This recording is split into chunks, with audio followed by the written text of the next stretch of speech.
Grandes ideas de la filosofía. Filosofía de la mente.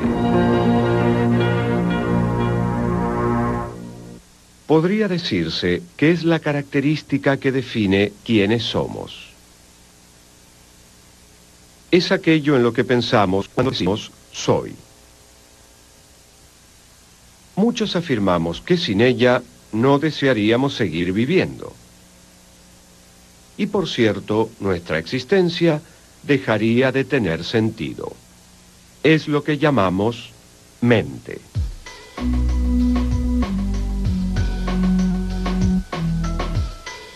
De todos los misterios del universo, tal vez el más intrigante sea el que reside en el centro de nuestro propio ser, la mente. Pero, ¿qué es? ¿Una pequeña persona en mi cabeza que piensa por mí? ¿Una linterna que cuando se enciende ilumina brevemente la nada y luego vuelve a apagarse? ¿Es en efecto la realidad en sí misma? ¿De dónde proviene? ¿Por qué existe? ¿Cómo funciona? ¿Y cómo se relaciona con el cuerpo que aparentemente la contiene?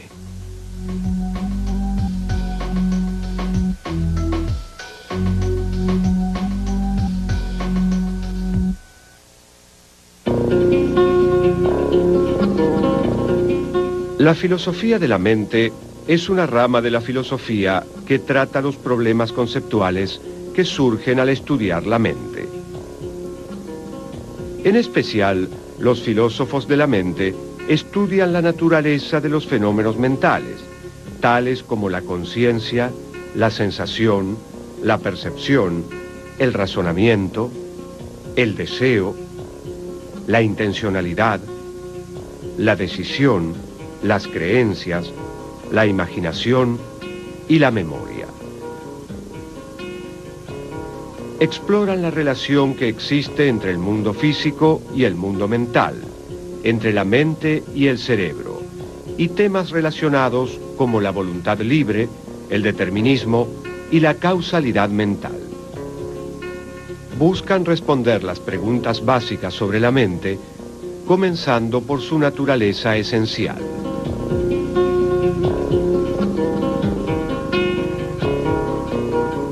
¿A qué nos referimos cuando decimos mente? A una variedad de términos y facultades o características diferentes. Está relacionada con la volición o voluntad, lo cual se adentra en lo que denominamos filosofía de la acción. Personas haciendo cosas. Ese es un aspecto de la mente, la capacidad que tenemos para tomar decisiones y demás. Ese aspecto de la filosofía de la mente tratará conceptos como la intención y el deseo, la decisión o la voluntad. Luego habrá una filosofía de la mente más abocada a la percepción, la recepción de las cosas de este mundo.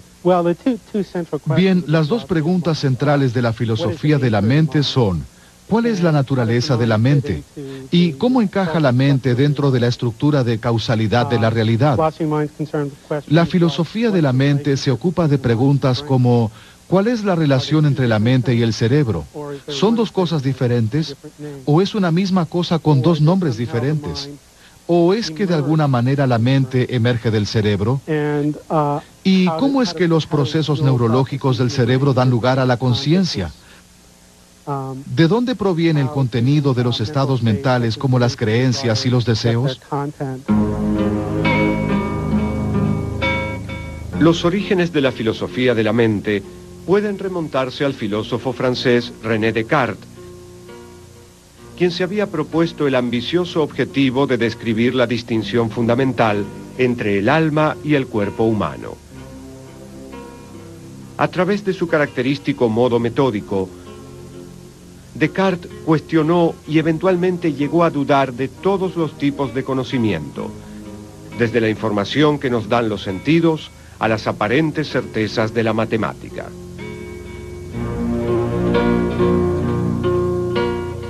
Llegó a preguntarse si era posible dudar de todo, incluso de su propia existencia. Finalmente, arribó a la conclusión de que había algo de lo que no se podía dudar. Cogito ergo sum, que en latín significa pienso, luego existo. Si bien no era posible conocer el mundo exterior con absoluta certeza, los contenidos de nuestra mente garantizaban nuestra existencia. Yo no soy esa reunión de miembros que se llama cuerpo humano. No soy un aire tenue y penetrante difundido por todos estos miembros. Pero, ¿qué soy, pues? Una cosa que piensa. ¿Qué es una cosa que piensa? Es una cosa que duda, que concibe, que afirma, que niega, que quiere, que no quiere, que también imagina y siente. La visión de Descartes sobre la mente o la persona, el ser humano, es que la persona está conformada por dos entidades, el cuerpo y la mente. Y según Descartes, la mente es algo radicalmente distinto al cuerpo. La mente es una sustancia no espacial e inmaterial. El cuerpo, una sustancia física tridimensional. Y según Descartes, se relacionan en la manera en que podemos conocernos. Conocemos sobre nuestra mente por una especie de observación interna de la mecánica de esta cosa. Al considerar el dualismo, se presenta una alternativa obvia. Si el dualismo dice que la mente y el cuerpo son dos cosas muy diferentes, entonces el monismo sostiene que en realidad es una sola cosa. Hoy en día, la forma predominante del monismo es el materialismo. Históricamente hay dos posiciones básicas sobre la relación entre la mente y el cerebro, el dualismo y el materialismo. El dualismo es la visión de Descartes. La mente es una entidad separada del cerebro, de una naturaleza muy diferente. Él pensaba que la diferencia tenía que ver con el hecho de que la mente es una sustancia no espacial, no extensa, y la esencia de la mente es pensante. El cerebro es una sustancia física extensa, con lo cual se trata de dos cosas totalmente diferentes. Él tenía problemas para explicar cómo se relacionan entre sí, cómo interactúan. Esta visión se adapta muy bien a la perspectiva religiosa, ya que permite que la mente exista sin el cerebro, persistiendo así después de la muerte. Descartes era un dualista sustancialista, porque creía que había dos tipos diferentes de sustancias en el mundo: la extensa y la pensante. Para Descartes, yo puedo estar seguro de que pienso, y por lo tanto de la realidad de mi propia existencia. Pero, ¿cómo puedo llegar a conocer la realidad de las otras mentes? Esto es lo que se denominó el problema de las otras mentes. Llevada al extremo, la certeza de Descartes sobre su propia existencia y su escepticismo sobre el conocimiento del mundo exterior, podría llevarnos a la conclusión de que es imposible conocer algo acerca de las otras mentes, y que en realidad lo único que realmente existe soy yo y mis estados mentales. Esto es lo que se conoce como solipsismo. El solipsismo no es una alternativa atractiva, y los filósofos han buscado soluciones más satisfactorias para el problema de las otras mentes. En su prestigiosa obra Investigaciones filosóficas, el filósofo austríaco Ludwig Wittgenstein intentó desentrañar el problema de las otras mentes. Él sostuvo que no existe un lenguaje privado en el que una palabra se refiera solo a un estado interno de un sujeto completamente incomprensible para otro. En otras palabras, si una persona crece completamente aislada, nunca desarrollará un lenguaje propio que le permita describir su vida mental. El lenguaje existe únicamente dentro de un contexto público, y una de sus funciones es tomar nuestras experiencias y hacerlas públicas para las otras mentes. Por lo tanto, el hecho de que seamos capaces de expresar la experiencia de nuestros estados mentales determina en sí la existencia de las otras mentes. Si uno se tiene que imaginar el dolor del otro según el modelo propio, no es una cosa tan fácil. Porque por el dolor que siento, me debo imaginar un dolor que no siento. Es decir, que lo que debo hacer no es sencillamente hacer una transición en mi imaginación de un lugar de dolor a otro, como del dolor en la mano al dolor en el brazo. El sujeto del dolor es aquel que lo expresa.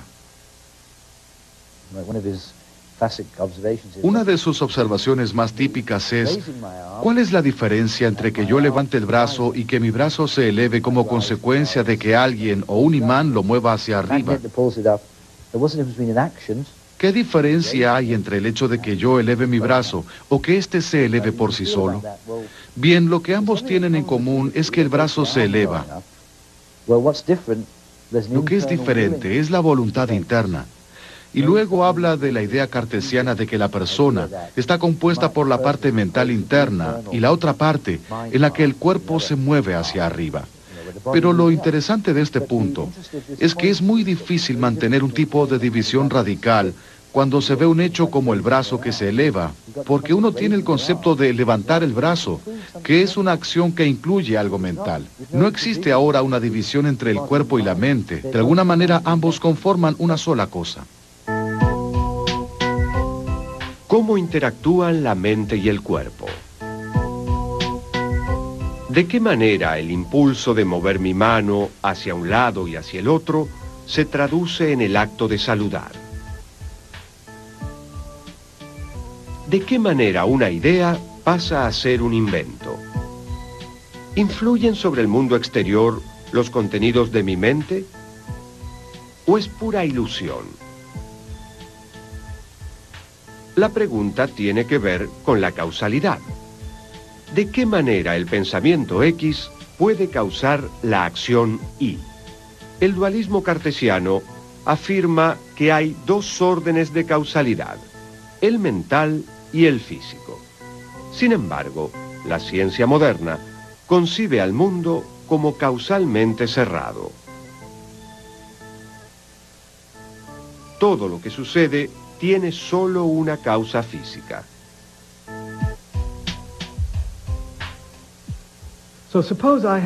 Supongamos que yo tengo la intención de levantar esta botella y lo hago.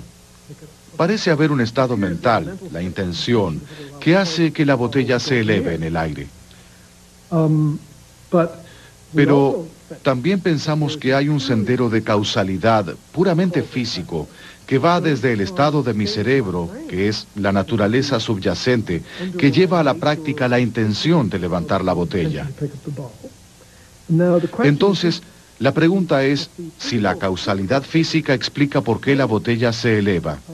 ¿Queda alguna tarea para que realice la causalidad mental?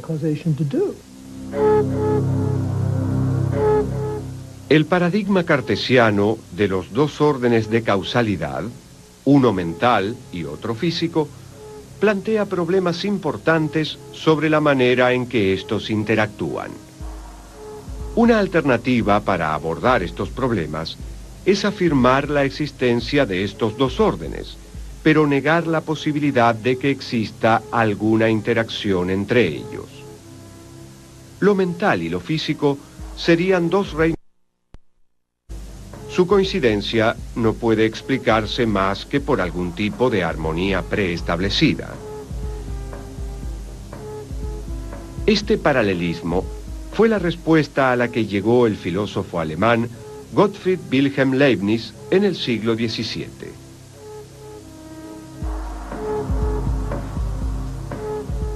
Leibniz consideraba que los comportamientos de lo mental y lo físico estaban perfectamente sincronizados, pero no se relacionaban entre sí causalmente, como si se tratara de dos relojes que dan exactamente la misma hora. A principios del siglo XX, el filósofo británico Charles Broad propuso un nuevo camino para abordar el problema de la causalidad mental.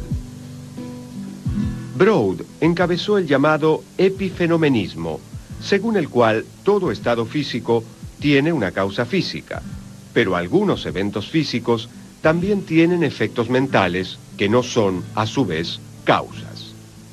Lo mental puede ser efecto de una causa física, pero no viceversa. Los estados mentales, si bien son reales, son epifenoménicos, un resultado secundario como el zumbido de un motor en funcionamiento.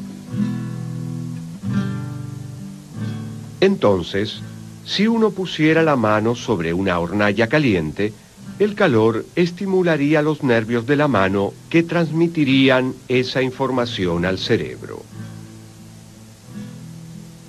Esta estimulación del cerebro es la causa tanto de la sensación de dolor como de la retracción de la mano del fuego. La sensación de dolor, por su parte, no causa nada, ya que si lo hiciera, violaría el principio de clausura del mundo físico.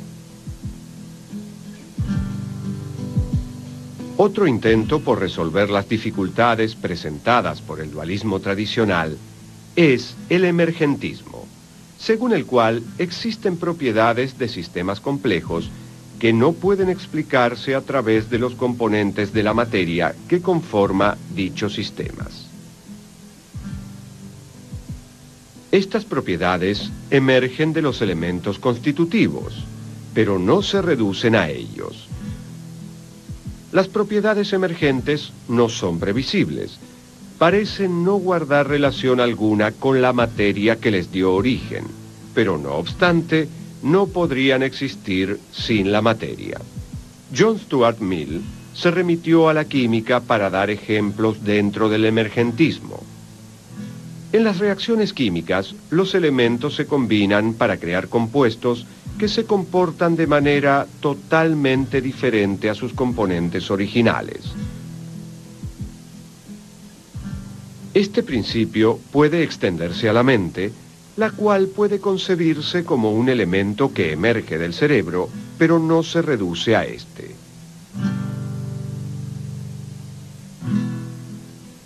Hoy en día la mayoría de las escuelas son emergentistas. El típico argumento emergentista es afirmar que en realidad no hay dos tipos de objetos diferentes, la mente y el cerebro. Está el cerebro, pero el cerebro tiene algunos estados fundamentales que emergen de estados neurocientíficos, pero que no son en sí estados neurocientíficos, a saber, estados de conciencia y otros tipos de estados mentales. Entonces la mente no es un tipo de objeto especial, sino que los estados mentales son un tipo de estado fundamental, no reducibles de ninguna manera a otro tipo de estados, y emergen de otros tipos de estados del cerebro, los estados neurocientíficos. Mientras el dualismo afirma que los fenómenos mentales son en cierto punto no físicos, el monismo sostiene que uno de los dos reinos, el mental o el físico, es real, mientras que el otro es ilusorio.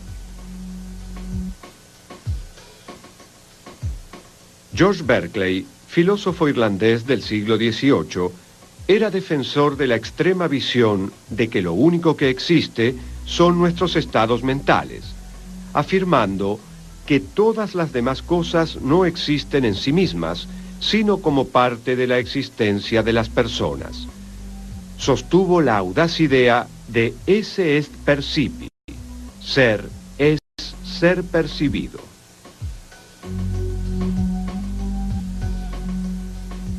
Como Berkeley creía que lo único que existían eran las ideas, su visión se denominó idealismo. Berkeley estaba en lo cierto al anticipar que la mayoría de las personas discreparía con su filosofía. Cuando se le preguntó a Samuel Johnson cómo iba a refutar la teoría de Berkeley de que no es posible probar la existencia de nada, Johnson dio un pequeño puntapié a una piedra y dijo: así es como la refuto. Hablar de la existencia absoluta de las cosas sin relación con su ser percibidas me parece completamente incomprensible,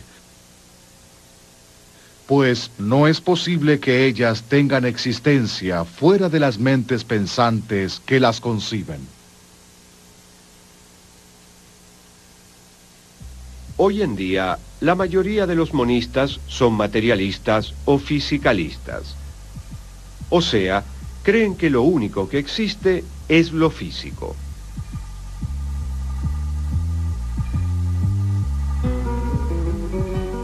En general, por físico, se entiende todo lo que puede ser conocido a través de las ciencias naturales.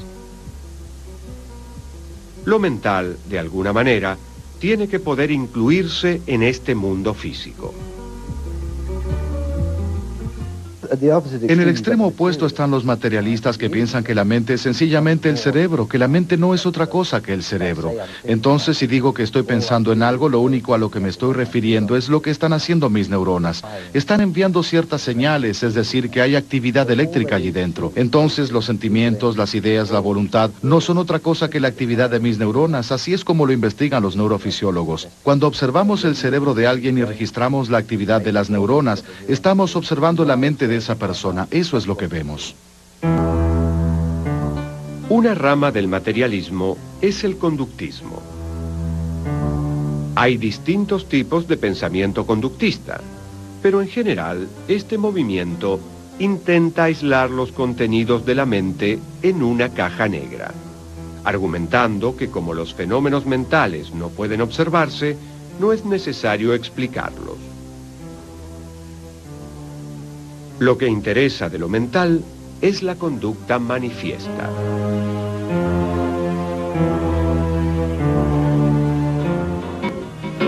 Rudolf Carnap, el filósofo austríaco positivista, adhirió a la teoría conductista, así como Gilbert Ryle, quien sostenía que los estados mentales no son más que una tendencia a hacer las cosas de una manera previsible.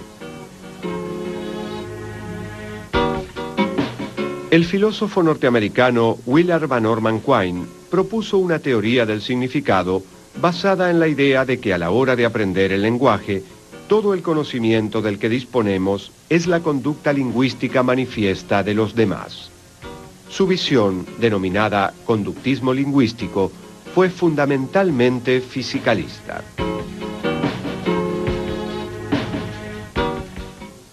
Habiendo interpretado a las disposiciones de la conducta como estados fisiológicos, concluyo con la así denominada teoría de la identidad psicofísica. Los estados mentales son estados del cuerpo. La teoría de la identidad psicofísica es otro tipo de fisicalismo que sostiene que los estados y procesos de la mente son idénticos a los estados y procesos del cerebro.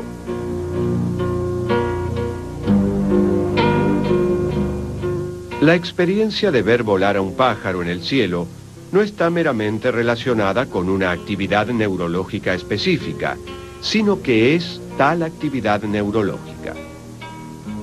Entonces, en tanto su cerebro tenga una estructura similar a la mía, puedo afirmar que usted tiene actividad mental.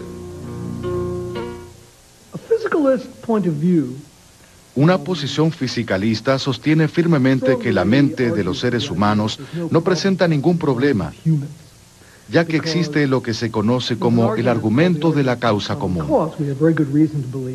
Tenemos buenas razones para creer que las bases fisiológicas de su actividad mental, la mía y la de los demás seres humanos, es la misma. Entonces, estaríamos en condiciones de aceptar que los seres humanos somos conscientes más o menos de la misma manera, porque la base de nuestros estados mentales es la misma. Pero no tenemos pista alguna de lo que sucede con los seres que no son humanos. Un argumento contra el fisicalismo es que es posible tener un conocimiento físico total sobre otra persona y, sin embargo, no saber en absoluto qué se siente ser esa persona. Este argumento fue defendido por el filósofo australiano Frank Jackson, entre otros, quien creó un escenario hipotético para argumentar su visión. María es una científica brillante que por diversas razones decide investigar el mundo desde un recinto blanco y negro completamente aislado. Como resultado de ello, nunca ha visto otros colores más allá del blanco y del negro. Se especializa en la neurofisiología de la vista y realmente puede dar una descripción completa de lo que sucede en nuestro cerebro cuando vemos tomates rojos maduros o un cielo azul. La pregunta de Jackson entonces es la siguiente: ¿qué sucederá cuando María salga del aislamiento del recinto blanco y negro y vea el mundo en colores por primera vez? Jackson asegura que María desconocía algo sobre el color antes de abandonar el recinto. María no sabía cómo es ver un cielo azul. Jackson sostiene que dichas experiencias subjetivas acerca de cómo es algo, conocidas como qualia, no pueden incluirse en la descripción física de María, y por lo tanto, la explicación que da el fisicalismo es incompleta. El filósofo Thomas Nagel propone otro argumento contra el fisicalismo. La línea de razonamiento de Nagel comienza con una pregunta simple y engañosa. ¿Qué se siente ser un murciélago? Si uno lo piensa, la experiencia que un murciélago tiene del mundo es radicalmente diferente de la nuestra, porque usa un sonar para producir una representación mental del mundo físico, formas, contornos, texturas, etc.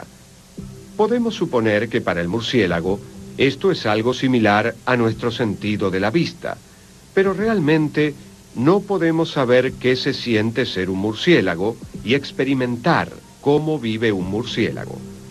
Como máximo, podríamos tratar de imaginar qué sería para nosotros ser un murciélago, pero nunca qué es para un murciélago ser murciélago. Nunca podremos conocer el carácter subjetivo de su existencia.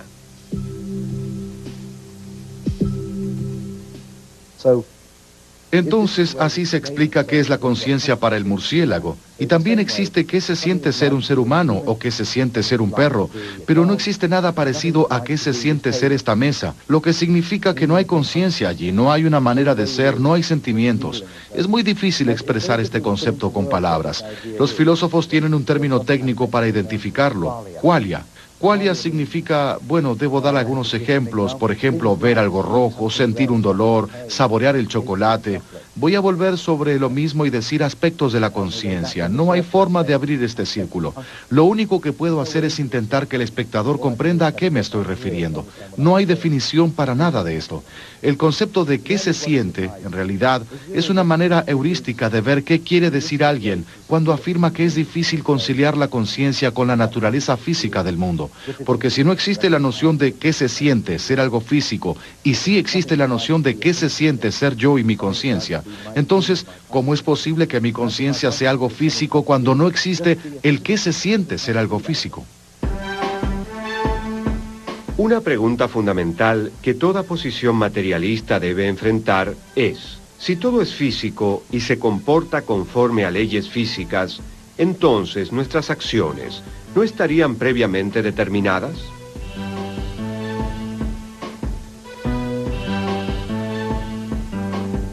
En otras palabras, ¿acaso esto no significa que no tenemos voluntad libre? Si vemos el comportamiento de otros como causalmente determinado por factores externos a ellos, entonces, ¿cómo es posible hacer que alguien sea responsable de sus acciones?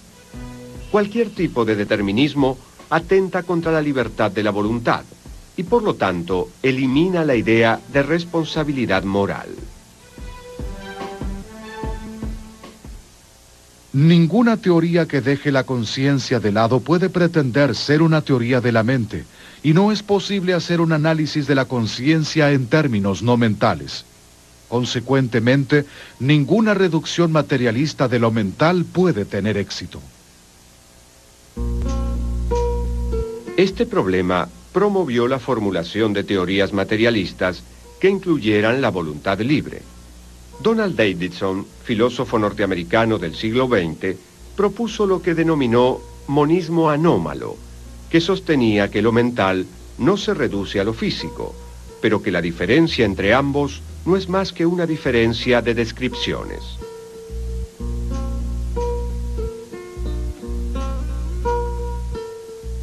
Él creía que no hay leyes estrictas en la relación entre hechos físicos y mentales. Los hechos mentales son anómalos porque no pueden ser explicados o anticipados por el análisis científico. En otras palabras, la voluntad libre es nuevamente posible. Otra teoría materialista no reduccionista es el funcionalismo, que fue formulada de distintas maneras por Hilary Putnam, David Lewis, Daniel Dennett y otros. Es posible comprender qué es el funcionalismo en términos generales, comparando los estados mentales con dispositivos mecánicos. Un disyuntor, por ejemplo, puede tener muchas formas diferentes, desde ser un simple fusible hasta un complejo dispositivo. Lo que lo convierte en un disyuntor es su función, a saber, interrumpir un circuito eléctrico al detectar una sobrecarga. La mente, al igual que el disyuntor, debe ser comprendida en función de otras cosas. La mente incorpora información sensorial y ejecuta acciones.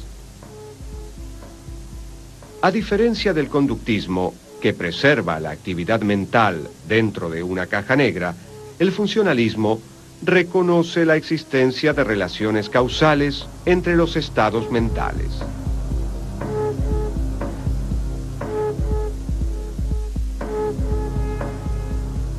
La idea del funcionalismo surgió de lo que se conoce como metáfora computacional, que sostiene que la mente es como un programa o software que corre sobre el hardware que es nuestro cerebro.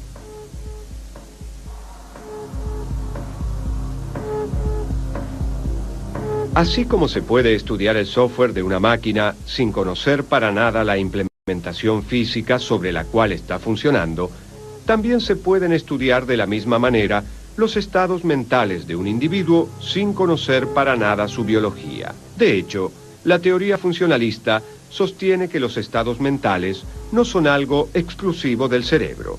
Al menos en teoría, cualquier máquina lo suficientemente compleja es capaz de tener vida mental propia. Tener una mente no es tener un tipo de objeto especial. En realidad, tener una mente es tener ciertas capacidades o habilidades, como la capacidad de pensar o la capacidad de sentir. Entonces la pregunta es, ¿cómo es que el cerebro da origen a estas capacidades? De acuerdo con un paradigma, la mente es un tipo de computadora. En cambio, el paradigma opuesto, el denominado paradigma conexionista o de red neural, sostiene que la mente, o mejor dicho, la arquitectura computacional de la mente, es una red de nodos interconectados con diversos estados de excitación y diversas conexiones inhibitorias y excitatorias. Una de las primeras ramas del funcionalismo fue el funcionalismo de la máquina de Turing. Una máquina de Turing es la representación abstracta del funcionamiento de una computadora. Recibió su nombre en reconocimiento del matemático y lógico inglés Alan Turing, que sostenía que el comportamiento humano puede ser entendido como el funcionamiento de una computadora. Si pensar parece ser en términos generales la manipulación de símbolos, tal vez seamos máquinas de Turing, tal vez seamos computadoras. Entonces es posible que la manera de entender nuestra mente sea pensarla en función de un programa de computación. Si me dieran un problema para resolver de aritmética elemental o de filosofía, cualquier tipo de problema, mi mente atravesará una serie de pasos computacionales que en principio podrían estar programados en una computadora, y entonces tendríamos una teoría completa sobre cómo funciona nuestra mente cuando resuelve problemas. Si teóricamente es posible crear una máquina que piense, la pregunta que surge entonces es, ¿cómo sabemos si lo hemos logrado? ¿cómo podemos comprobar que esta computadora superinteligente alcanzó el estado de conciencia?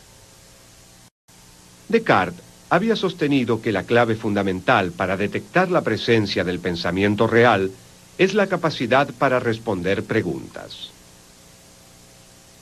Pues se puede concebir que una máquina esté hecha de tal manera que profiera palabras, pero no que ordene las palabras de diversos modos para responder según el sentido de cuanto en su presencia se diga.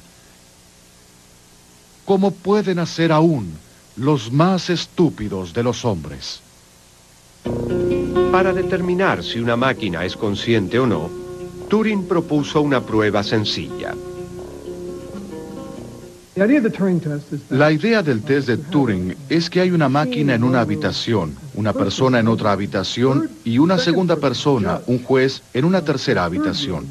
El juez se comunica tanto con la máquina como con la persona a través de un teletipo, como decía él, o digamos de una computadora. Entonces, en lugar de preguntarnos si la máquina puede pensar, deberíamos preguntarnos si el juez puede diferenciar entre la máquina y la persona. Este es el test de Turing. Resulta claro que las máquinas poseen estados representacionales. Son capaces de acumular datos e incluso pueden incorporarlos autónomamente, como en el caso de los robots equipados con sensores capaces de procesar esa información y actuar en consecuencia. Pero, ¿es ello suficiente para conformar el pensamiento? Si bien los defensores del funcionalismo dirían sí, el filósofo norteamericano John Searle respondería con un rotundo no. Para argumentar su posición, elaboró el experimento de la habitación china. Supongamos que hemos creado una computadora que se comporta como si comprendiera el idioma chino. Es decir, recibe los símbolos chinos y da respuestas coherentes. De hecho, esta computadora funciona de manera tan convincente que pasa el test de Turing sin problema alguno. En otras palabras, parece comprender el idioma chino. Ahora imaginemos que colocamos una persona de habla inglesa dentro de la computadora, en una pequeña habitación donde recibe los símbolos chinos a través de una ranura en la puerta.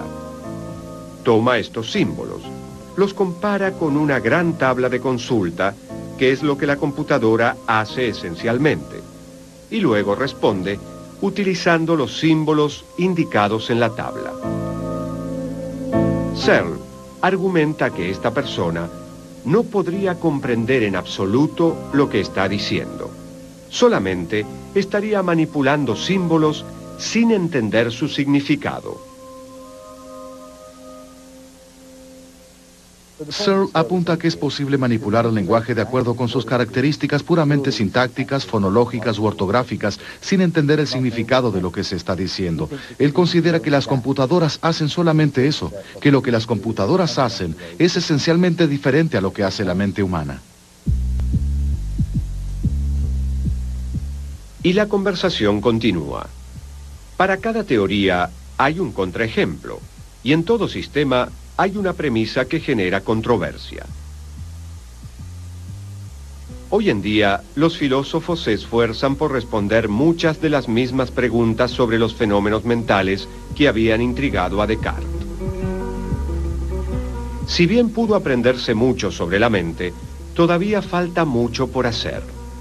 La filosofía de la mente es un campo de investigación absolutamente dinámico en el que muchas teorías compiten entre sí para llamar la atención.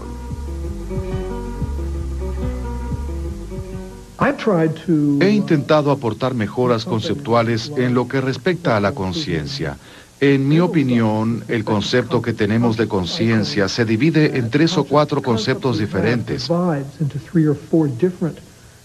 Y al menos en la etapa inicial de la investigación, debemos procurar distinguirlos entre sí. Existe la conciencia fenomenológica, que es el qué se siente de la experiencia, qué se siente al experimentar sensaciones, la blancura del blanco, la sensación de dolor, que hace que el chocolate sea tan delicioso para usted. Entonces, un tipo de conciencia es la conciencia fenomenológica.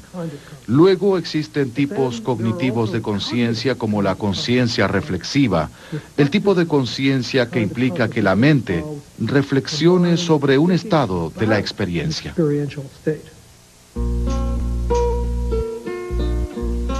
Algunos filósofos creen que independientemente del conocimiento que tengamos, existen límites absolutos e insondables acerca de lo que podemos conocer, porque es imposible comprender la naturaleza subjetiva de la mente desde una perspectiva científica, y viceversa.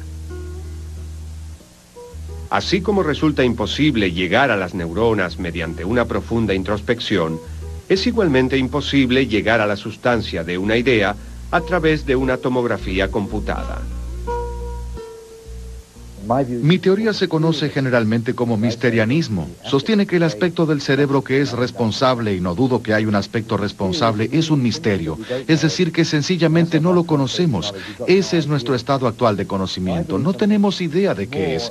Creo algo más extremo aún. No sabremos jamás qué es. La mente está en el cerebro, pero no está en el cerebro tal como lo concebimos hoy en día.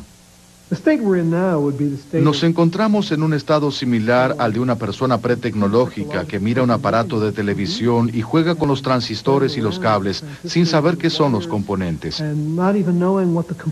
En esta etapa no conocemos realmente los componentes. A medida que desarrollamos la actividad neurocientífica, descubrimos que aquellas propiedades que concebíamos como una unidad tienden a fraccionarse. E intentamos encontrar maneras de modificar el concepto que teníamos para que se adapte a los nuevos hallazgos, y allí es donde entran los filósofos. Tal vez habrá una manera totalmente diferente de concebir al cerebro, y cuando el Einstein del cerebro la descubra, podremos comprender cómo funciona. Y no seremos materialistas ni diremos que nuestra mente es simplemente la descarga de las neuronas. Habremos encontrado otros elementos en el cerebro aparte de la actividad de las neuronas, y diremos que la mente es precisamente eso. Dar una explicación coherente sobre el modo en que la mente surge de una compleja trama de neuronas constituye el santo grial de científicos y filósofos. La filosofía de la mente refleja el interior de la persona como si fuera un espejo, posibilitando que las propiedades de la razón, el análisis y la intuición que caracterizan a nuestra actividad mental se vuelvan sobre sí mismas mediante el proceso de introspección sistemática. Desde la inscripción del oráculo de Delfos que dice «Conócete a ti mismo», pasando por Descartes y llegando al límite de la investigación neuropsicológica, reflexionar sobre el pensamiento ha proporcionado terreno fértil para que puedan desarrollarse algunos de los pensadores más brillantes de la historia.